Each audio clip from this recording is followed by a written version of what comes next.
विज्ञान की सीरीज के अंतर्गत आपको अब से पहले 100 क्वेश्चन हमने प्रोवाइड करा दिए हैं।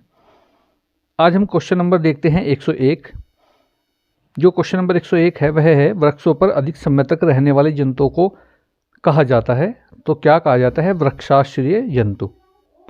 102 है ऐसे जंतु जो जल तथा स्थल दोनों पर अपना जीवन यापन करते हैं, ये उभयचर जंतु कहलाते हैं।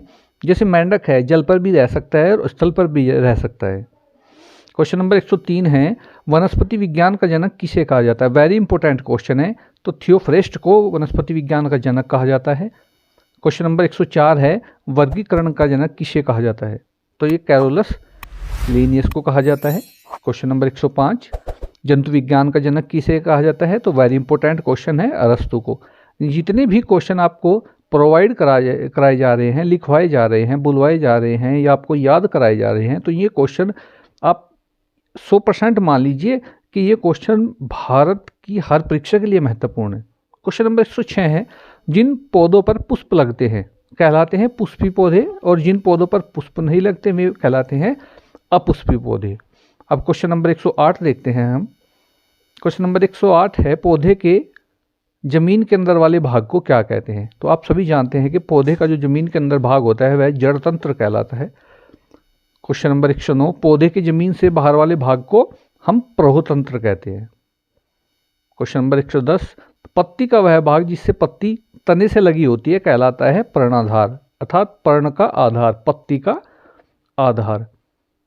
जब जो पौधा होता है उसके टहनी पर जो पत्ती होती है वह जहाँ से जुड़ी हुई होती है पौधे से, वो पर्णाधार कहलाता है। उसके बाद 111 नंबर पर है पत्ती का चपटा भाग कहलाता है, तो ये पर्णफलक कहलाता है। और 112 पर है पर्णफलक तथा पर्णाधार के बीच डलथन नुमा भाग कहलाता है पर्णवरंत। क्वेश्चन नंबर 113 है पुष्प के कितने भाग होते हैं? तो देखिए पुष्प के 4 भाग होते हैं। पुष्प के 4 भाग कौन कौन से हैं वे? तो वे हैं बाह्य दल, दल, पुंकेसर और स्त्री केसर। अब क्वेश्चन नंबर 115 देखते हैं। क्वेश्चन नंबर 115 है आपके सामने गाजर, मूली, सलजम मूल रूप से क्या है? तो ये जड़ें हैं, जड़ है। और आलू, तना तथा अरबी किसका रूपांतरण है? तो तनों का रूपांतरण है। नेक्स्ट है क्वेश्चन नंबर आपके सामने 117 मूल रोम किस में पाया जाता है? तो देखिए मूल रोम होता है जड़ों में।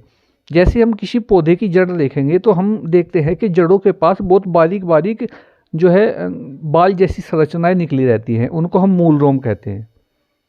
118 पर है वह स्थान जहाँ किसी जीवधारी को पर्याप्त भोजन, सुरक्षा, प्रजनन तथा सभी अनुकूल दशाएं उपलब्ध होती हैं, तो वह कहलाता है वास स्थान, अर्थात जीव जंतु का उस जीव का वास स्थान।